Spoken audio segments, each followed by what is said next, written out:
Pada pertemuan kali ini kita akan bahas terkait dengan pembagian kekuasaan secara vertikal.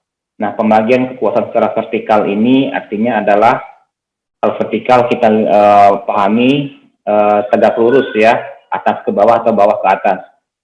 Nah, dalam konteks pembagian kekuasaan secara vertikal itu adalah pembagian kekuasaan negara ya antara pemerintah pusat dan pemerintah daerah ya atau pemerintah nasional dan pemerintah lokal.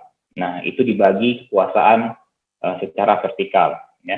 Jika sebelumnya kita mempelajari secara horizontal, yaitu antara 3 lembaga negara, eksekutif, legislatif, dan yudikatif. Namun pada saat sekarang ini kita akan mempelajari dan membahas terkait dengan pembagian kekuasaan secara vertikal, yaitu antara pemerintah pusat atau nasional dengan pemerintah daerah atau lokal. Oke, kita lihat di sini ya, ini ilustrasinya. Di atas adalah Istana Negara, yang kedua, gambar kedua adalah gambar Gedung Sate ya, provinsi, dan yang ketiga adalah kantor Bupati Bengkayang ya di Kalimantan Barat. Inilah contoh, nah, agar memudahkan kita untuk memahami. Jadi pembagian kekuasaan antara pemerintah atas atau nasional, kemudian pemerintah lokal, baik itu provinsi maupun kabupaten dan kota. Oke, nah dalam konteks Indonesia maka pembagian kekuasaan secara vertikal itu kita harus merujuk dan paham ya. Inilah dasar utama dari pembagian kekuasaan secara vertikal itu, yaitu pasal 18 ayat 1 Undang-Undang Dasar 1945 yang bunyinya adalah Negara Kesatuan Republik Indonesia dibagi atas daerah-daerah provinsi dan daerah provinsi itu dibagi atas kabupaten dan kota ya. Dan yang tiap-tiap provinsi, kabupaten dan kota itu memiliki atau mempunyai pemerintahan daerah yang diatur dengan undang-undang. Nah, di ini jelas sekali redaksinya ada yang pembagian ya.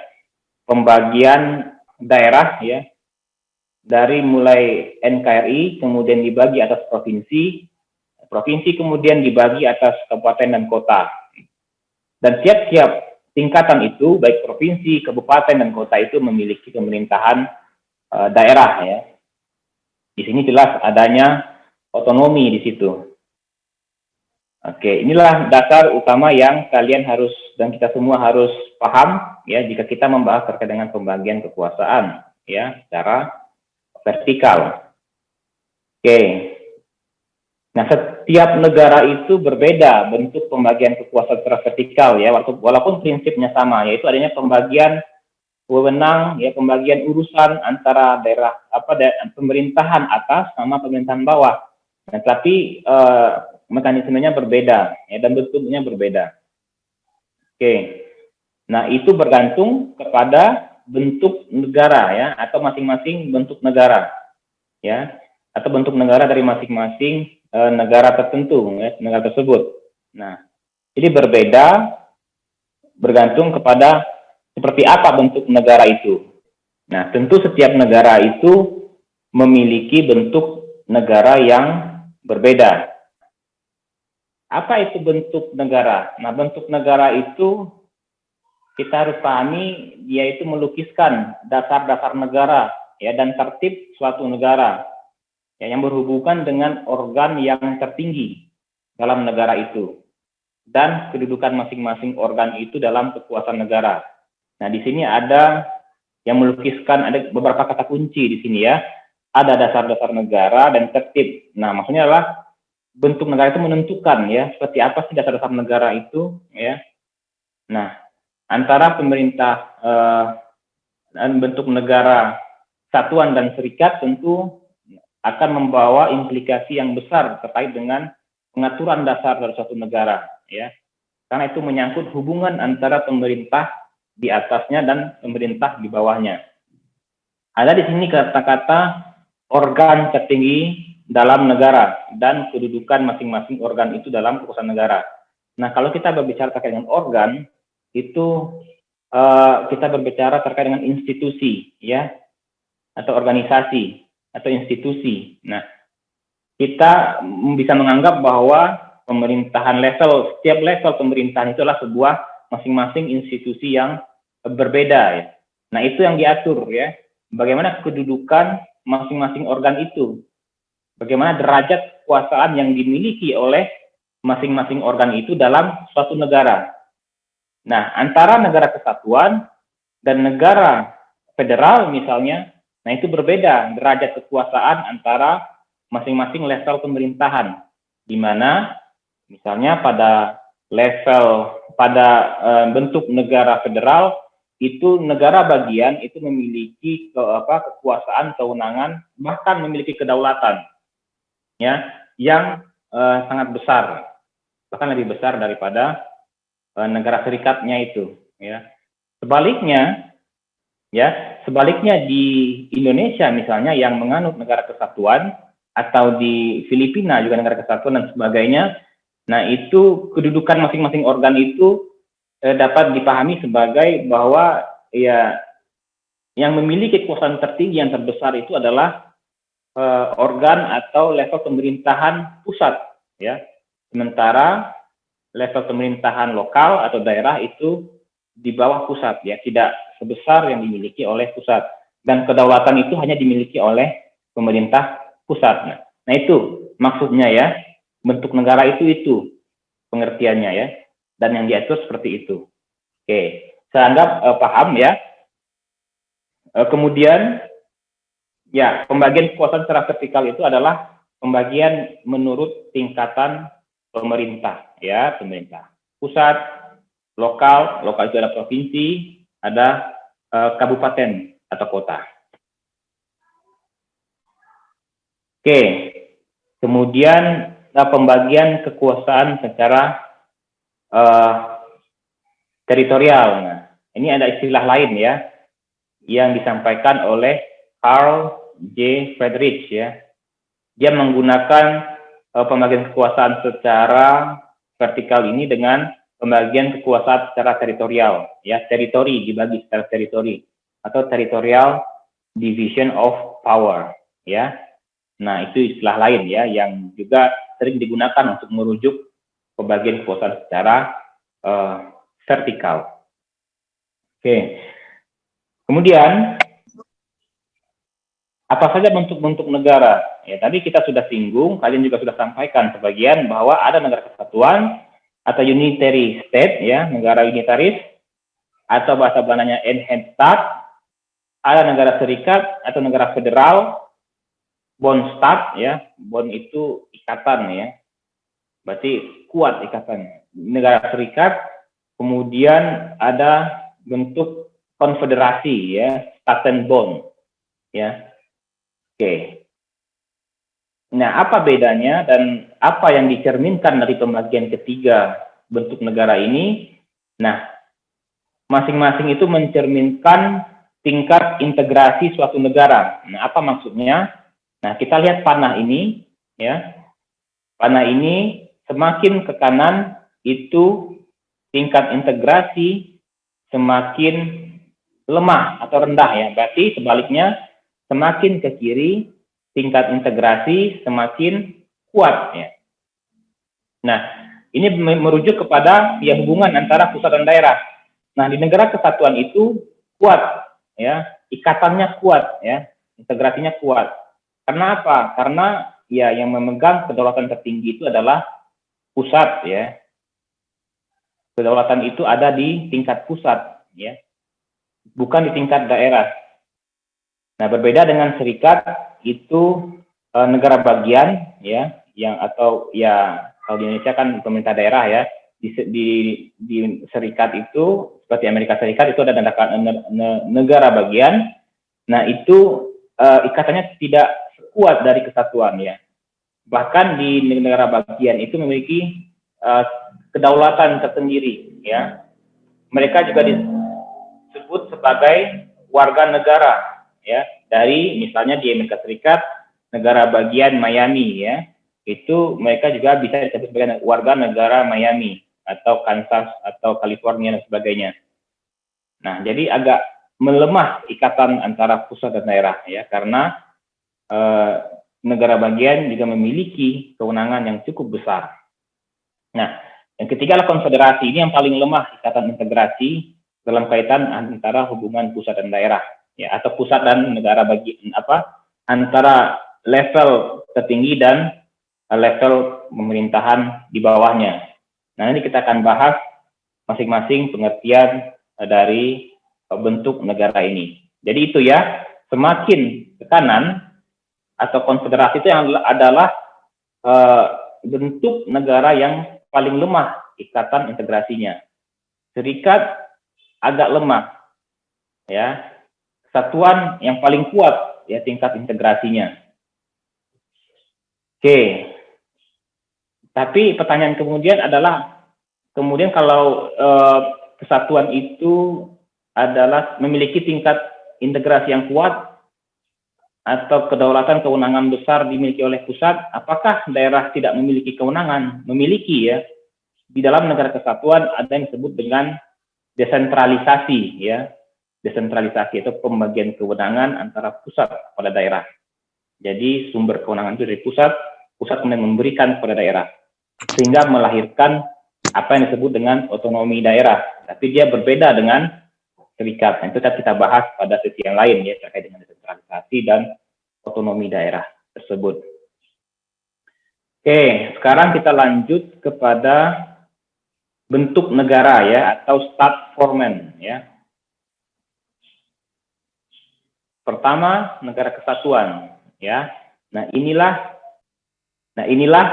gambar dari ilustrasi dari level masing-masing level dari negara kesatuan, ya, di mana ada pemerintah pusat di situ. Oke, kemudian pemerintah pusat itu memiliki pemerintah daerah, dibagi, ya, langsung, ya. Pemerintah pusat terdiri dari berbagai macam pemerintah daerah masing-masing, ya. Nah, sebenarnya kalau dirinci lagi, pemerintah daerah itu kan terdiri dari dua, ya, provinsi dan kabupaten kota. Nah, namun antara pemerintah daerah dan penduduknya itu tidak kuat, ya, atau dilihat dari di sini garis putus-putus, ya. Nah, yang kuat itulah langsung penduduk atau warga negara itu dari pemerintah pusat. Makanya di negara kesatuan itu tidak ada istilah warga negara atau warga negara dari provinsi, ya, tapi dia adalah bagian dari pemerintah pusat, ya, atau warga negara suatu negara. Nah, berbeda dengan federal dan konfederasi. Nah, kemudian, ya, jika kita bandingkan dengan yang kedua, ya, bentuk negara serikat atau federal atau Bundesstaat, nah, seperti ini. Nah, kita bisa lihat dari garis ini, ya. Nah, garis ini menentukan tingkat atau sumber terbentuk atau awal terbentuk dari negara itu. Nah, kalau negara kesatuan yang terbentuk terlebih dahulu adalah negara kesatuan itu, atau pemerintah negara itu terbentuk terlebih dahulu, kemudian dibagi menjadi daerah-daerah lokal, yaitu provinsi dan kabupaten kota. Nah, beda dengan negara federal itu terbentuk belakangan. Jadi yang terbentuk terlebih dahulu adalah masing-masing negara bagian, ya. Jadi di Amerika Serikat itu misalnya negara-negara bagian itu awalnya adalah kumpulan dari negara-negara yang merdeka, ya. Negara California, negara Kansas, negara Miami, ya, negara Pennsylvania. Itu awalnya negara yang berbeda dan mereka masing-masing adalah negara yang merdeka. Nah, kemudian mereka bersepakat membentuk negara federal, ya. Beda dengan Indonesia. Indonesia merdeka dulu, Indonesia baru terbentuk provinsi-provinsi, ya, kabupaten kota. Nah, itu bedanya. Nah, negara federasi adalah kumpulan negara-negara merdeka yang kemudian bersepakat untuk membentuk suatu federasi, ya, seperti itu. Nah, Coba dilihat di sini antara negara bagian dan penduduk, ya.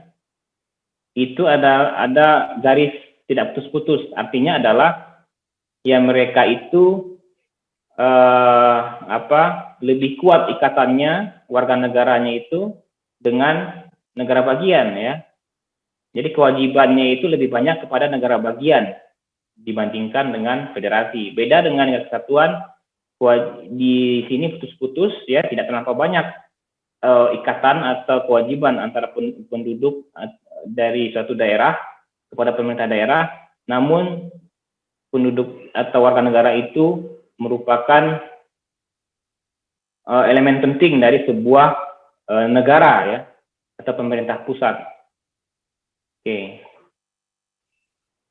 Jadi dalam konteks ini kita bisa simplifikasi, bisa pahami bahwa ya penduduk, ya,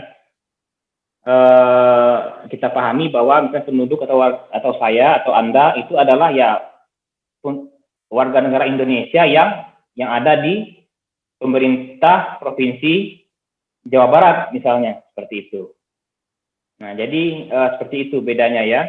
Pertama, dari tahap pembentukannya yang terbentuk terlebih dahulu di negara kesatuan adalah negaranya, kemudian baru dibentuk provinsi-provinsi.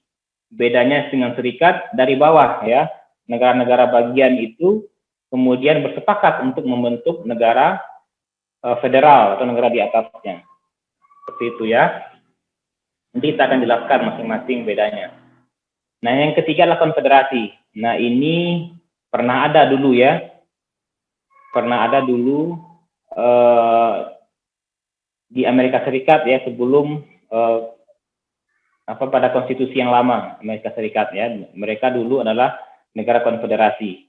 Nah, artinya adalah negara A, B, C, ya, masing-masing negara berdaulat, ya, negara A dengan warga negaranya, B dengan warga negaranya, C dan warga negaranya, dan masing-masing tidak saling ada persinggungan kedaulatan antara masing-masing negara, dan mereka bersepakat untuk membentuk negara konfederasi.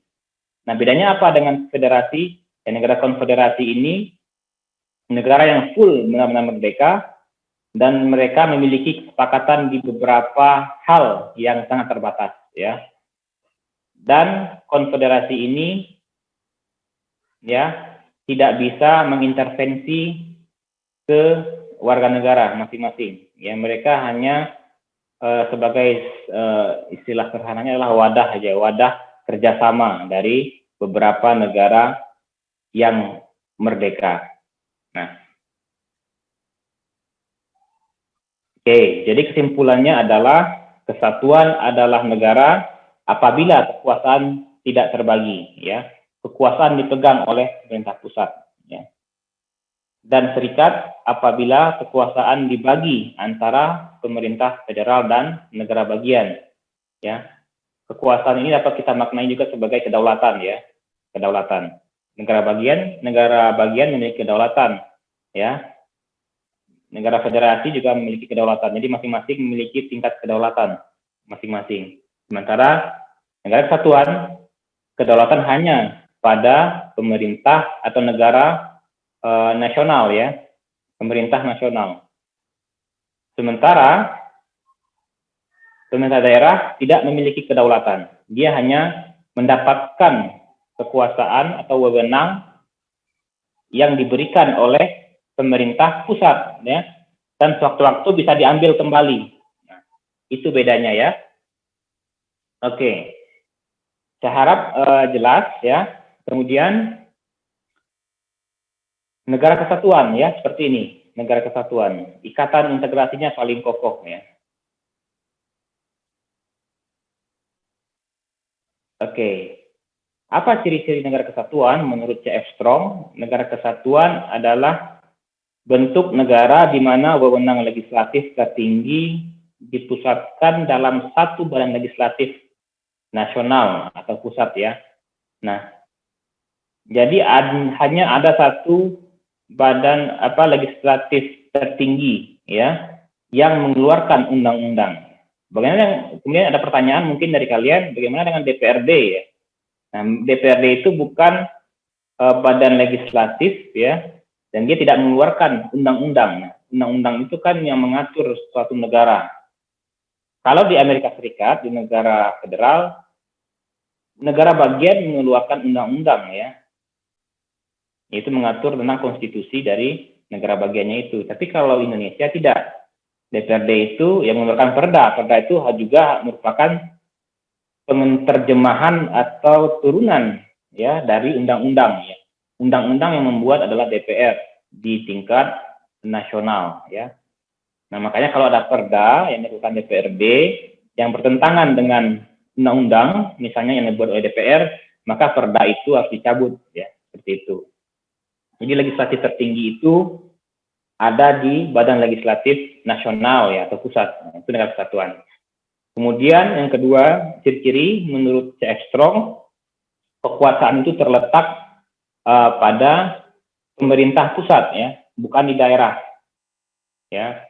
Kekuasaan dalam artian kedaulatan ya. Nah, daerah juga punya kekuasaan, punya ya, tapi itu karena ya diberikan oleh pemerintah pusat ya, dan pusat bisa kembali menariknya lagi. Jadi seperti itu. Ya. Kemudian pemerintah pusat mempunyai wewenang untuk menyerahkan sebagian kekuasaannya kepada pemerintah daerah yang tadi kita jelaskan ya, berdasarkan hak otonomi. Ya. Dan tapi kekuasaan tertinggi tetap berada di pemerintah pusat ya, atau kedaulatan keluar dan ke dalam tetap di tangan pemerintah pusat ya. Kedaulatan keluar dalam artian dengan negara lain, kedaulatan ke dalam dengan internal negara dengan pemerintah daerah. Nah, jadi itu. Nah, jika kita simpulkan bahwa adanya supremasi dari Dewan Perwakilan Rakyat Pusatnya. Kemudian tidak adanya badan-badan lain yang berdaulat kecuali pemerintah pusat. Kemudian intinya adalah kedaulatan itu tidak terbagi ya, tidak terbagi. Dipegang oleh pemerintah pusat. Contoh, ya negara kesatuan, Indonesia, Inggris, Filipina, dan sebagainya. Nah, kemudian ada lagi yang disebut dengan negara serikat, federal, ya, Bondstaat, ya, bahasa Belandanya. Nah, ini gambar yang tadi ya, garis putus-putus menunjukkan bahwa ya ikatannya tidak terlampau kuat antara negara federal dengan negara bagian. Ya, ikatan integrasinya agak longgar. Nah, ciri-cirinya apa? Pertama, dia mencoba menyesuaikan dua konsep yang sebenarnya bertentangan ya, yaitu kedaulatan negara federal secara keseluruhan dan kedaulatan negara bagian ya. Nah, jadi ada dua yang harus diakomodir di situ. Kedaulatan negara federal ya, secara keseluruhan yang mengatur semua negara bagian, dan kedaulatan negara bagian ya. Karena masing-masing negara bagian awalnya adalah negara yang merdeka, dan sampai sekarang ketika mereka membentuk negara federal atau serikat, mereka masih memiliki sebagian besar dari kedaulatan itu ya. Nah, sebagian kecil atau sebagian itu diserahkan kepada negara federal. Nah, kemudian penyelenggaraan kedaulatan keluar ya, dengan artian dengan interaksi dengan negara lain, dari negara-negara bagian diserahkan seluruhnya kepada negara federal ya. Nah, jadi kedaulatan keluar itu diserahkan kepada negara bagian, negara federal ya. Sedangkan kedaulatan ke dalam itu dibatasi. Ya, misalnya dalam hal ini di Amerika Serikat, negara federal itu memiliki kewenangan dalam misalnya hubungan luar negeri ya. Kemudian mencetak mata uang. Ya, karena di Amerika Serikat kita tahu bahwa mata uang itu ya satu mata uang untuk seluruh negara bagian ya. Nah, itu dipegang oleh negara federal. Kemudian hubungan luar negeri juga diserahkan kepada negara federal ya. Makanya tidak ada negara bagian yang kemudian melakukan perjanjian kerjasama dengan negara lain ya, tapi harus melalui negara federal seperti itu. Nah, sementara negara bagian itu dia berwenang dalam hal-hal seperti kesehatan, ya, pengembangan budaya, kepolisian, ya, dan sebagainya. Termasuk juga yudikatif, ya, mereka punya. Beda dengan Indonesia kan yudikatif itu Mahkamah Agung itu kan hanya ada di pemerintah pusat, ya, tapi mereka termasuk polisi, ya. Polisi kan kita di Indonesia itu adalah Polri, ya, yang kemudian mereka memiliki sampai ke bawah strukturnya di daerah, tapi itu adalah institusi pusat, ya. Nah, beda dengan negara federal seperti di Amerika Serikat, itu setiap negara bagian memiliki kepolisian masing-masing, seperti itu. Nah, kemudian kebanyakan negara federal, warga negara memiliki dual citizenship, ya, artinya dua kewarganegaraan, ya. Dia juga sebagai warga negara negara federal, dan juga dia sebagai warga negara dari negara bagian, ya. Oke. Kemudian eksekutif, legislatif, dan yudikatif dimiliki oleh federal dan negara bagian, ya. Seperti yang kita jelaskan tadi, masing-masing negara bagian memiliki ketiga ini, ya. Legislatif mereka memiliki, dan setiap negara bagian mengeluarkan undang-undang sendiri, ya, undang-undang. Dan yudikatif mereka juga memiliki Mahkamah Agung, ya, di sana. Nah, beda dengan negara kesatuan tadi yang dijelaskan bahwa, ya, supremasi legislatif itu ada di legislatif pusat, ya, yang mengeluarkan undang-undang hanya pusat, ya. Sedangkan daerah tidak mengeluarkan undang-undang, tapi hanya mengeluarkan perda, dan itu pun, ya, bagian dari kontennya itu tidak boleh bertentangan dengan undang-undang, ya, atau peraturan atau perundang-undangan yang dikeluarkan oleh pusat. Nah, jadi seperti itu, ya. Nah, kesimpulannya apa? Ya, adanya supremasi dari Dewan Perwakilan Rakyat Federal dan negara bagian. Kemudian badan-badan yang berdaulat terdapat di tingkat federal dan negara bagian, ya, karena kedaulatan dibagi dua, ya, pusat dan federal dan negara bagian. Kesimpulannya apa? Bahwa kedaulatan itu dibagi antara pemerintah federal dan negara bagian, seperti itu. Oke, terakhir. Oke, contoh negara federal tadi jelas, ya, negara Amerika Serikat, ya, termasuk Malaysia, ya, dan sebagainya. Nah, ini konfederasi. Nah, ini adalah bentuk atau bagian dari negara konfederasi. Nah, apa itu negara konfederasi? Negara yang ikatan integrasinya longgar atau sangat longgar, ya, yang paling longgar di antara ketiganya adalah negara konfederasi. Apa ciri-cirinya negara konfederasi? Pertama, ia terdiri dari negara yang berdaulat penuh, ya. Berdaulat penuh, ya. Misalnya Indonesia, Malaysia, Singapura, kan mereka berdaulat penuh. Nah, kalau misalnya mereka membuat satu konfederasi, ya bisa, tapi mereka tetap memiliki kedaulatan 100% masing-masing, ya, tidak berkurang. Nah, kemudian untuk mempertahankan kemerdekaan, eksternal, artinya untuk membangun sistem pertahanan bersama, ya, dan intern. Jadi untuk membangun sistem pertahanan bersama, sehingga untuk mengantisipasi dari serangan mungkin dari negara-negara lain, ya, sehingga membentuk satu sistem pertahanan bersama.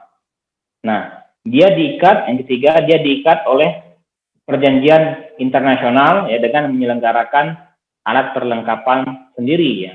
Dengan membentuk suatu perjanjian internasional, maka mereka membentuk suatu alat perlengkapan sendiri, misalnya tentara gabungan, ya, dan sebagainya. Jadi dalam hal itu saja. Kemudian mempunyai kekuasaan tertentu terhadap negara konfederasi, ya. Ya, konfederasi ini bisa untuk membuat satu regulasi kepada masing-masing negara, ya. Tapi dalam level negara saja, tapi tidak sampai mengintervensi warga negara. Nah, artinya adalah agar mengikat, ya. Jadi apa yang dikeluarkan oleh konfederasi itu bisa saja tidak diambil atau bisa saja diabaikan oleh negara yang ada di bawahnya itu, ya. Agar mengikat, ya, setiap negara itu harus melakukan apa yang disebut dengan ratifikasi, ya. Apa itu ratifikasi? Ya, keputusan dari konfederasi itu kemudian dituangkan dalam undang-undang nasional. dibuatkan dalam bentuk undang-undangnya, ya, masing-masing negara. Kalau tidak dituangkan dalam undang-undang atau dalam konteks ini disebut dengan tidak diratifikasi, maka tidak berlaku, ya. Jadi agar berlaku perlu setiap negara itu membuat undang-undang masing-masing, ya, yang mengatur hal yang kemudian diatur oleh konfederasi itu, ya. Jadi wajib agar dia berlaku kepada warga negara, maka dia harus diratifikasi, ya, atau dibuat undang-undangnya oleh negara tersebut. Ya, negara A misalnya negara konfederasi ini mengatur suatu hal pelarangan tertentu misalnya, tidak langsung otomatis berlaku di masing-masing negara ini. Negara A kalau mau memberlakukan itu, maka dia harus membentuk undang-undang sendiri yang mengatur hal tersebut, sehingga akhirnya bisa berlaku di lingkup negara ini. Itu juga dengan negara B dan C, ya, seperti itu. Oke, jadi bisa mengikat kalau dia diratifikasi, ya, keputusan tingkat konfederasi itu. Kemudian kelangsungan hidup konfederasi itu sangat tergantung pada keinginan, ya, atau kesukarelaan negara-negara peserta. Artinya adalah, ya, kalau negara A misalnya tidak mau lagi konfederasi, bergabung, ya tinggal keluar, ya. Atau kalau mau bergabung, ya tidak susah, ya, seperti itu. Jadi tidak terlampau mengikat, ya, seperti itu, ya. Kemudian dia dibentuk, ya, konfederasi ini dibentuk untuk maksud-maksud tertentu saja, ya, yang umumnya terletak pada bidang politik luar negeri dan pertahanan bersama. Kalau dulu itu Amerika Serikat, ya, sebelum 1789, jadi pada konstitusi yang lama Amerika Serikat itu berbentuk negara konfederasi yang sangat longgar antara negara-negara bagian dari Amerika itu. Jadi dulu itu sebelum tahun ini, ya, mereka membentuk suatu konfederasi, ya, untuk gunanya mempertahankan diri mereka dari serangan pertahanan dari negara lain, ya. Ya, kemudian mereka sepakat membentuk suatu ikatan yang lebih kuat lagi, yaitu dalam bentuk negara federasi, ya, atau federal atau serikat. Ya, tapi tidak sampai kepada negara kesatuan seperti yang sekarang di Indonesia, ya, seperti itu. Nah, pertanyaan sekarang adalah apa contoh sekarang? Ya, contoh sekarang itu tidak ada, ya, tidak ada contoh yang benar-benar mendekati konfederasi yang seperti konfederasi, tapi ada yang mendekati, yaitu, ya, seperti European Union, ya, atau Uni Eropa, ya. Mereka masing-masing negara merdeka, tapi membentuk suatu pemerintahan bersama yang sifatnya juga longgar, ya, ya, Uni Eropa, ya. Oke. Kesimpulannya adalah hakikatnya konfederasi itu bukanlah suatu negara, ya. Dia bukan negara tersendiri karena, ya, ikatannya sangat longgar itu. Kemudian kedaulatan hanya ada pada negara anggota, bukan pada konfederasinya. Perbedaan antara negara kesatuan, kemudian negara federasi, dan negara konfederasi. Oke, kita selesai memaparkan ini, dan tentu saya sangat berharap bahwa jangan sampai belajar hanya dari apa yang disampaikan oleh dosen, ya, atau apa yang tertera di slide